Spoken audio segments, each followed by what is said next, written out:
السلام عليكم ورحمة الله وبركاته. إن الحمد لله نحمده ونستعينه ونستغفره ونعوذ بالله من شرور أنفسنا ومن سيئات أعمالنا. من يهده الله فلا مضل له ومن يضلل فلا هادي له وأشهد أن لا إله إلا الله وحده لا شريك له وأشهد أن محمدا عبده ورسوله. যাবতীয় প্রশংসা মহান রব্বুল আলামিনের জন্য। দুরূদ ও সালাম বর্ষিত হোক আমাদের প্রিয় নবী মুহাম্মদুর রাসূলুল্লাহ সাল্লাল্লাহু আলাইহি ওয়াসাল্লামের উপর। সম্মানিত মুসলিম ভাই ও বোনেরা,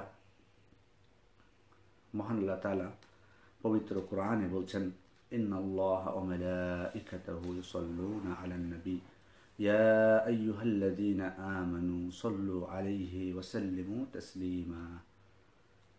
নিশ্চয় আল্লাহ তাআলা তার নবীর প্রশংসা করেন এবং তার ফেরেশতাগণ তার জন্য দোয়া ইস্তিগফার করেন।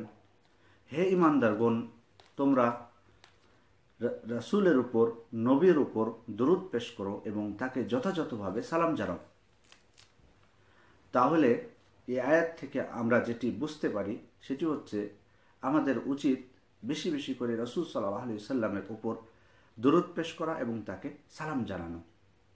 এবং আমরা এই জিনিসটি ভালো করেই জানি, প্রত্যেক মুসলিম ব্যক্তি, যে রাসূলের উপর দুরুদ পেশ করতে হয়, তাকে সালাম জানাতে হয়। রাসূল সাল্লাল্লাহু আলাইহি ওয়াসাল্লাম হাদিসের মধ্যে বলছেন, মান সাল্লা আলাইয়া সালাতান ওয়াহিদা সাল্লাল্লাহু আলাইহি বিহা আশরা। যে ব্যক্তি আমার উপর একবার দুরুদ পেশ করলো, আল্লাহ তার উপর 10 বার রহমত বর্ষণ করবেন। কোন কোন রিওয়ায়াতে আছে তার 10টি গুনাহ মাফ করে দেওয়া হবে। একবার, শুধু যদি আমরা একবার রাসূলের উপর দরুদ পেশ করি, আমাদের উপর 10 বার আল্লাহ তাআলা রহমত পেশ করবেন, আমাদের 10টি গুনাহ মাফ করে দিবেন। তাহলে পবিত্র কোরআনের আয়াত থেকে জানতে পারলাম যে আমাদেরকে দরুদ পেশ করতে আল্লাহ তাআলা নির্দেশ দিয়েছেন। তারপরে জানতে পারলাম যদি দরুদ পেশ করি রাসূলের উপর, তাহলে আমাদের জন্য অনেক সওয়াব রয়েছে, অনেক সওয়াব রয়েছে। সেজন্য আমাদের উচিত বেশি বেশি রাসূল সাল্লাল্লাহু আলাইহি ওয়াসাল্লামের উপর দরুদ পেশ করা। এখন স্বাভাবিকভাবেই আমরা যে যেখানে আছি না কেন রাসূল সাল্লাল্লাহু আলাইহি ওয়াসাল্লামের উপর দরুদ পেশ করি। এটা তো সবাই করি, নামাজের মধ্যে হোক বাইরে হোক, এটাতে কোনো কারো আপত্তি নেই বা এটা আমরা করে থাকি। কিন্তু প্রশ্ন হলো যে অনেক সময় যারা হজে বা উমরায় আসেন বা মদিনা জিয়ারতে আসেন, তাদেরকে আমাদের মুসলিম ভাই বোনেরা কি বলেন, যে রাসূলের রওদায় গিয়ে আমার সালামটা দিয়ে দিও, রাসূলের রওদায় গিয়ে আমার সালামটা দিয়ে দিও। আচ্ছা, এই কথাটুকু আসলে কতটুকু শরীয়ত সম্মত সেটা আমাদের ভাববার বিষয় আছে। প্রথমত, রাসূলের রওদা বলতে তারা কি বুঝান? তারা কবর বুঝান, কারণ কবরে রাসূল সাল্লাল্লাহু আলাইহি ওয়াসাল্লাম আছেন। তাহলে তারা এখানে কি বলছেন? কবরকে রওদা বলছেন। এ কবরকে রওদা বলা যাবে কিনা আমি এই বিষয়টি পরে নিয়ে আসছি। আমি এখন যেটি প্রথমে বলতে চাই আপনাদেরকে সেটি হলো যে রাসূলের উপর দরুদ পেশ করতে বলা, যে আমার সালামটা পৌঁছাই দিও, রাসূলকে সালাম দেওয়া, যে আমার সালামটা দিয়ে দিও রাসূলের কবরে, এই কথাটুকু কতটুকু শরীয়ত সম্মত? এমন কোনো প্রমাণ পাওয়া যায় না হাদিস থেকে যে অন্য কাউকে দিয়ে, যারা মদিনায় আসবে তাদেরকে দিয়ে রাসূলের কাছে সালাম পৌঁছাতে হবে।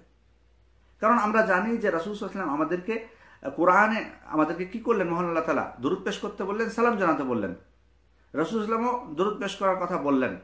তাহলে এখন যেটা বোঝা যায়, যেটা তো সার্বক্ষণিক সবসময়, তাহলে এখন প্রশ্ন হলো যে কেউ আসলে এখানে জিয়ারতে তাকে কি বলার কি প্রয়োজন আছে, বা এটা যদি বলা হয় তাহলে কি এটা শরীয়ত সম্মত হবে কিনা?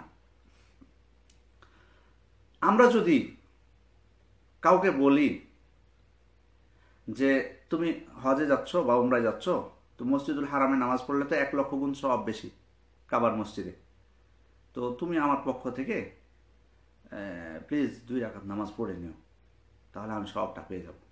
অথবা মসজিদে নববীতে নামাজ পড়লে 1,000 গুণ সওয়াব বেশি, তো তুমি আমার পক্ষ থেকে নামাজ পড়তে তো বেশি সময় লাগবে না, 5 মিনিট লাগবে, 4 রাকাত তুমি নফল নামাজ আমার পক্ষ থেকে পড়ে নিও। এটা বললে কি গ্রহণযোগ্য হবে? না, কখনোই গ্রহণযোগ্য হবে না, এটা আমরা সকলেই জানি। তাহলে যদি তাই না হয়ে থাকে, তাহলে রাসূলের উপর দরুদ পেশ করা, সালাম পেশ করা, এটি একটি ইবাদত, আমাদেরকে মনে রাখতে হবে। এটি কিন্তু একটি ইবাদত, এটি কিন্তু খেলতামাশার বিষয় না। বা কোনো অভ্যাসগত বিষয় না, বা কোনো আচার আচরণ রীতিনীতির মধ্যে পড়ে না। এটি একটি ইবাদত। রাসূলের উপর দরুদ পেশ করা এটি একটি ইবাদত। তাহলে সালাত যেমন একটি ইবাদত, এটিও একটি ইবাদত। সালাত যেমন আপনার পক্ষ থেকে অন্য কেউ আদায় করলে আপনার হবে না, তেমনইভাবে আপনি একজনকে সালাম দিতে বলছেন, সেটা আপনার পক্ষ থেকে আদায় হবে না, কারণ এমন কোনো প্রমাণ নেই যে আদায় হবে। আর কি প্রয়োজন আছে আপনার সালাম পৌঁছানোর তাকে দিয়ে? কোনো প্রয়োজন তো নেই। কারণ রাসূল সাল্লাল্লাহু আলাইহি ওয়াসাল্লাম কি বলছেন হাদিসের মধ্যে? ওয়াসাল্লু আলাইয়া ফাইন্না সালাতাকুম তাবলুগুনি হাইসা কুনতুম। তোমরা আমার প্রতি দরুদ পেশ করো, আমাকে সালাম জানাও, তোমরা যেখানেই থাকো না কেন তোমাদের সালামটা আমার কাছে পৌঁছাই দেওয়া হয়। তাহলে আজকে কি আমরা এই হাদিসটিকে নিয়ে চিন্তা করেছি? রাসূল সাল্লাল্লাহু আলাইহি ওয়াসাল্লাম কি বলছেন? যে আমার প্রতি দরুদ পেশ করো, সালাম জানাও, তোমরা যেখানেই থাকো না কেন তোমাদের সালামটা আমার কাছে পৌঁছে দেওয়া হয়। তাহলে আমরা আমেরিকায় থাকি, লন্ডনে থাকি, বেলজিয়ামে থাকি, মালয়েশিয়ায় থাকি, বাংলাদেশে থাকি, ইন্ডিয়ায় থাকি, পাকিস্তানে থাকি, যেখানেই থাকুন না কেন আমাদের সালাম যেটা আমরা রাসূলকে জানাবো বা আমরা যেটা দরুদ পেশ করবো সেটা রাসূলের কাছে পৌঁছে দেওয়া হয়। এটা আমরা এই হাদিস থেকে স্পষ্ট বুঝতে পারলাম। কিভাবে পৌঁছে দেওয়া হয়? রাসূল সাল্লাল্লাহু আলাইহি ওয়াসাল্লাম অন্য হাদিসে বলেছেন, ইন্না লিল্লাহি মালাইকাতান সাইয়্যাহিনা ফিল আরদ ইউবাল্লিগুনা মিন উম্মতি আসসালাম।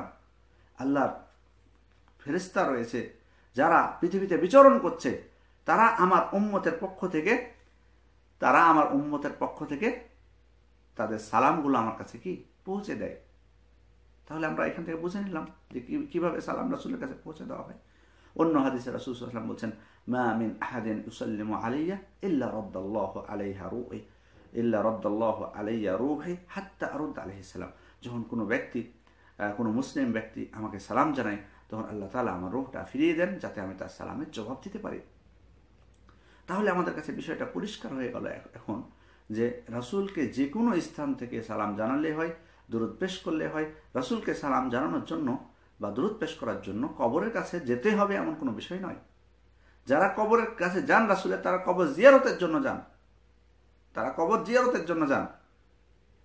কুনতু নাহাইতুকুম আন জিয়ারাতিল কুবুর ফাজুরুহা আলা ফাজুরুহা ফাইন্নাহা তুযাক্কিরুকুমুল আখিরাহ। আমি তোমাদেরকে কবর জিয়ারত থেকে নিষেধ করতাম, এখন তোমাদেরকে নির্দেশ দিচ্ছি তোমরা কবর জিয়ারত করো, কারণ কবর জিয়ারত আখিরাতকে স্মরণ করিয়ে দেয়।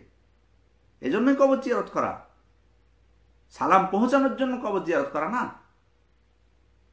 হ্যাঁ, আপনি এখানে এসে রাসূলকে সালাম দিবেন, এটি ঠিক, কিন্তু আপনি রাসূলকে সালাম দরুদ তো আপনি পৃথিবীর যে কোনো স্থান থেকে আপনি জানাতে পারেন, কিন্তু বিশেষভাবে আপনি জিয়ারতে চাচ্ছেন, যে কারণে কবর জিয়ারতকে মাশরু করা হয়েছে, বৈধ করা হয়েছে, সেজন্য আমাদের কিন্তু বিষয়টা বুঝতে হবে। এই জিনিসটির জন্য আমাদের অনেক মুসলিম ভাই বোনেরা আজকে করে থাকেন যে আমাকে সালামটা দিয়ে দিও, অভ্যাস। আজকে থেকে আমরা যারা এই আলোচনা শুনছি, এই ধরনের কোনো কথা কাউকে বলবো না, বরং আপনাদেরকে কেউ যদি বলে এই কথা যে মদিনায় যাচ্ছ, আমার সালামটা জানিয়ে দিও, আপনি তাদেরকে সাথে সাথে বলে দিবেন, তোমরা রাসূলের উপর বেশি বেশি দরুদ পেশ করো, সালাম জানাও, আমার পৌঁছে দেওয়ার দরকার নেই, আল্লাহ তাআলার কিছু ফেরেশতা আছে, তারাই তোমাদের সালামকে পৌঁছে দিবেন। হাদিস পেশ করে দিবেন তাদের সামনে, স্পষ্ট। এবার আমরা আসি যে রাসূলের রওদায় সালাম দিয়ে দিও। রওদা বলতে তারা কবরকে বোঝায়। দেখুন এখানে রওদা জিনিসটা কি। হাদিসের মধ্যে রাসূল সাল্লাল্লাহু আলাইহি ওয়াসাল্লাম বলছেন, মা বাইনা বাইতি ওয়া মিম্বারি রাওদাতুম মিন রিয়াদিল জান্নাহ। মা বাইনা বাইতি ওয়া মিম্বারি রাওদাতুম মিন রিয়াদিল জান্নাহ। আমার বাড়ি এবং আমার মেম্বারের মধ্যবর্তী স্থান হচ্ছে জান্নাতের বাগানসমূহের একটি বাগান। খেয়াল করুন, জান্নাতের বাগানসমূহের একটি বাগান বলা হয়েছে এখানে। রওদা মানে হল একটি বাগান, রওদার বহুবচন হলো রিয়াদ, অনেকগুলো বাগান সমূহ। তাহলে জান্নাতের বাগান সমূহের একটি বাগান হলো এটা, আমার বাড়ি এবং আমার মেম্বারের মধ্যবর্তী স্থান। এটিকে বলা হলো কি? বাগান। আজকে আমরা রাসূল সাল্লাল্লাহু আলাইহি ওয়াসাল্লামের বাড়ি এবং তার মেম্বারের মধ্যবর্তী স্থানকে বলি কি? রিয়াদুল জান্নাহ। আর রাসূলের কবরকে বলি রওদা। রাসূলের কবরকে কোথায় রওদা বলা হলো? হাদিসে রাসূলের কবরকে কোথায় রওদা বলা হলো? রাসূলের কবরকে রওদা বলা হয়নি। রওদা বলা হয়েছে যে যেটা রাসূল সাল্লাল্লাহু আলাইহি ওয়াসাল্লামের বাড়ি এবং তার মেম্বারের মধ্যবর্তী স্থান, সেটিকে রওদা বলা হয়েছে। এটি রিয়াদুল জান্নাহ না। রিয়াদুল জান্নাহ মানে কি? রিয়াদুল জান্নাহ মানে জান্নাতের বাগান সমূহ, বাগিচা সমূহ। তো এখানে তো সমূহ নাই, অনেকগুলো বাগান নাই, অনেকগুলো বাগিচা নাই, এখানে একটি বাগান আছে। সেজন্য এটার নাম হলো রওদা, রওদাতুল জান্নাহ, জান্নাতের একটি বাগান, রিয়াদুল জান্নাহ না। হাদিসে এসেছে রিয়াদুল জান্নাহ কেন? রাসূলুল্লাহ সাল্লাল্লাহু আলাইহি ওয়াসাল্লাম বলেছেন যে জান্নাতের বাগান সমূহের একটি বাগান এখানে। সুতরাং আপনারা যেখানে 2 রাকাত নামাজ পড়েন, যেখানে সবুজ কার্পেট দেওয়া আছে, সেটাকে বলা হয় রওদা। আর রাসূলের কবর, রাসূলের কবর কবরই। কবরকে কোনোদিন রওদা বলা হয়নি, হাদিসে বলা হয়নি। এমনি শাব্দিক অর্থে এই হাদিসের ব্যাখ্যায় দেখুন, আপনি যদি কবরকে রওদা বলতে চান তাহলে আপনাকে তো দলিল লাগবে। আপনি শরঈ দৃষ্টিকোণ থেকে যদি নাও ধরেন, আরবি গ্রামার যেটা, আপনি তো আরবি ভাষা তো আপনাকে বুঝতে হবে। আরবি ভাষায় রওদা বলতে কবর আছে কোথাও দেখাতে পারবে কেউ? অসম্ভব। কোথাও লেখা নাই যে রওদা অর্থ কবর। তাহলে হাদিসে রাসূলুল্লাহ সাল্লাল্লাহু আলাইহি ওয়াসাল্লাম রওদা বললেন, আর আপনি রওদার অর্থ কবর করবেন কোন দৃষ্টিকোণ থেকে? কে করেছে এটা ব্যাখ্যা? দেখান এটা, কোথাও নেই। রওদা হলো সেটাই যেটা রাসূলের বাড়ি, এবং আর এখন রাসূলের বাড়ি যেটা, সেটা এখন কবর, অর্থাৎ তার কবর এবং মেম্বারের মধ্যবর্তী স্থান, এটাকে বলা হয় তার রওদা। অর্থাৎ এই স্থানটাকে, তার কবরকে রওদা বলা হয়নি, তার কবর কবরই। রওদা অর্থ কেউ কবর করেনি। সুতরাং আমি আবার বলছি জিনিসটা বোঝার জন্য, আপনারা যারা জেনারেল শিক্ষিত তারা জানেন এক বচন বহু বচন বলে একটা কথা আছে, এক বচন বহু বচন বলে একটা বিষয় আছে, আরবিতেও আছে। হাদিসে রাসূলুল্লাহ বলেছেন রাউদাতুম মিন রিয়াদিল জান্নাহ, এই স্থানটা হলো জান্নাতের বাগান সমূহের একটি বাগান। রওদা একটি বাগান এটা। আর আর কবর যেটা, সেটা এখানে প্রশ্নই আসে না, কবর কবরই। আজকে আমাদের অনেক ভাইরা এ ধরনের বিষয়টা বোঝার পরেও জিনিসটি স্পষ্টভাবে মানুষের সামনে স্পষ্ট করেন না। সেজন্য আমি অনুরোধ করব সকলকে, সকল মুসলিম ভাই বোনদেরকে, যে রাসূলের কবরকে রওদা বলবেন না। আপনি কোন দৃষ্টিকোণ থেকে বলছেন এটা? শরঈ দৃষ্টিকোণ থেকেও ঠিক না, আরবি ভাষাগত দিক থেকেও ঠিক না, দুটাই ভুল। অতএব আজকে যেন এরপর থেকে আমরা কেউ রাসূলের কবরকে যেন রওদা না বলি, বরং কবরকে কবরই বলবো। আর যেটা তার বাড়ি বা তার কবর এবং মেম্বারের মধ্যবর্তী স্থান, সেটিকে রওদা বলবো, কারণ এটা একটা বাগান। রিয়াদুল জান্নাহ না। রিয়াদুল জান্নাত হলো অনেকগুলো বাগান, জান্নাতের বাগান সমূহ। তো এখানে তো আর সব জান্নাতের বাগান চলে আসেনি। সুতরাং আমাদের এই জিনিসটা বোঝা উচিত, আমাদের এই জিনিসটা কিন্তু বোঝা উচিত। আমি অনুরোধ করব যারা শিক্ষিত রয়েছেন, আলেম ওলামা আছেন, যারা দায়ী রয়েছেন, তারা এই জিনিসটি মানুষের সামনে তুলে ধরুন, স্পষ্টভাবে তুলে ধরুন। তারা যদি বলে রিয়াদুল জান্নাহ, তাদেরকে বলবেন যে না, এটা রওদা। আর কবর, আর রাসূলের কবরকে রওদা বলে না, ওটা কবরকে কবরই বলে। এই জিনিসটি তুলে ধরার চেষ্টা করুন।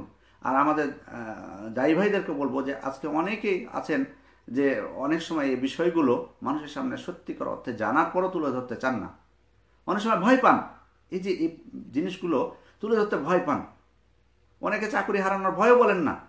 তো এই জিনিসটি কিন্তু ঠিক না।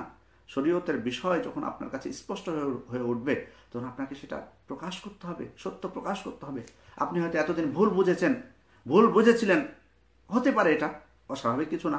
আপনারা হয়তো যার কাছ থেকে শিখেছেন সে আপনাকে ভুল বুঝিয়েছে, এটা কিছু না। কিন্তু যখন আপনি জানতে পারলেন যে এটাই সত্য, তখন আপনার উচিত সেটা প্রকাশ করা। কখনো ভয় করবেন না যে আপনাকে ইমামত থেকে বাদ দিয়ে দেবে এগুলো কথা বললে, না, এই জিনিসটি কখনোই ভয় করবেন না। আল্লাহ তাআলাই তো প্রতিশ্রুতি দিয়েছেন, ওয়া ইয়াত্তাকিল্লাহ ইয়াজআল লাহু মাখরাজা। আল্লাহ তাআলা, যে ব্যক্তি আল্লাহকে ভয় করবে, আল্লাহ তার কি দ্বার উন্মুক্ত করে দিবেন, পথ উন্মুক্ত করে দিবেন, এবং এমনভাবে রিজিক দিবেন যার কোনো হিসাব নেই, সে যাতে কল্পনাতীত, তার কোনো কল্পনাই নেই। তাহলে আল্লাহকে ভয় করলে রিজিকের কোনো সমস্যা হবে না। আল্লাহ তাআলা রিজিক দান করবেন। ওয়া ইয়াতাওয়াক্কাল আলাল্লাহি ফাহুয়া হাসবুহ, যে ব্যক্তি আল্লাহর উপর ভরসা করলো, তিনি তার জন্য যথেষ্ট। সুতরাং আল্লাহর উপর যথাযথভাবে যদি আমরা ভরসা করি, তাহলে পাখি যেমন রিজিক প্রাপ্ত হয়, আমরাও রিজিক প্রাপ্ত হব ইনশাআল্লাহ। সুতরাং আমি সকলকে বলবো যে সত্য প্রকাশ করুন। রিয়াদুল জান্নাহ বিষয়ে আমি আরেকটা বিষয়, রওদা বিষয়ে আমি আরেকটা বিষয় এখানে আপনাদেরকে যেটা বলতে চাচ্ছি, সেটা হলো যে অনেকে প্রশ্ন করে থাকেন যে জান্নাতের বাগান সমূহের একটি বাগান বলা হলো, এটার অর্থটা কি? এটা দ্বারা আসলে কি বোঝায়? এটা হলো যে এ ব্যাপারে মুহাদ্দিসগণের 3টে ব্যাখ্যা রয়েছে। কেউ কেউ বলছেন যে এখানে জান্নাতের বাগান বলতে একজন ব্যক্তি জান্নাতে প্রবেশ করলে যেমন তার উপর রহমত পোষণ করা হবে, সে আত্মতৃপ্তি লাভ করবে, আত্মপ্রশান্তি লাভ করবে, তেমনি এই স্থানে কেউ যদি যায় তাহলে তিনিও আত্মপ্রশান্তি লাভ করবেন, তার উপর রহমত বর্ষণ করা হবে। এটি এখানে বোঝানো হয়েছে। দ্বিতীয়ত, অনেকে বলছেন যে এর দ্বারা উদ্দেশ্য হলো যে এখানে যে কেউ যদি সালাত আদায় করে, ইবাদত করে, আল্লাহ তাআলা এর বিনিময়ে তাকে জান্নাত দান করবেন। আবার কেউ কেউ বলছেন যে এখানে জান্নাতের বাগান সমূহ বলতে সত্যিকারেরই জান্নাত বোঝানো হয়েছে। আখিরাতের দিন, কিয়ামতের দিন এই জান্নাতকে উপরে উঠিয়ে নেওয়া হবে, এটা সত্যিকার অর্থেরই জান্নাত। তো যাই হোক, ব্যাখ্যা যেটাই হোক না কেন, এই জায়গার যে আলাদা একটা মহত্ব রয়েছে এতে নিঃসন্দেহে এতে সন্দেহ নেই। তবে আমাদের অনেকেই আমরা মনে করি যখন মদিনা সফরে আসি যে আমাকে ওখানে যেতেই হবে। না, আপনাকে যেতেই হবে এমন কি বিষয় না। আপনি যদি না যান, মসজিদে নববীর অন্য স্থানে নামাজ পড়েন, আপনার মসজিদে নববীতে নামাজ পড়ার ফজিলত পেয়ে যাবেন। কিন্তু ওই স্থানের আলাদা একটা মহত্ব রয়েছে, মর্যাদা রয়েছে, সেজন্য চেষ্টা করবেন পড়ার, যদি সম্ভব হয়। যাই হোক, আল্লাহ তাআলা আমাদেরকে দিনের সঠিক জ্ঞান দান করুন। আমিন। আসসালামু আলাইকুম ওয়া রাহমাতুল্লাহি ওয়া বারাকাতুহু।